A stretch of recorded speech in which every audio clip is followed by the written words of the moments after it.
aí, quer saber como fazer essa delícia aí na sua casa com poucos ingredientes? Vem aqui que eu vou te mostrar.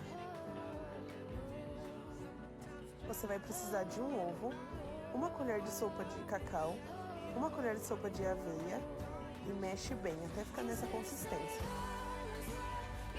Leve para a frigideira por cerca de 3 minutos. Agora vamos para a cobertura.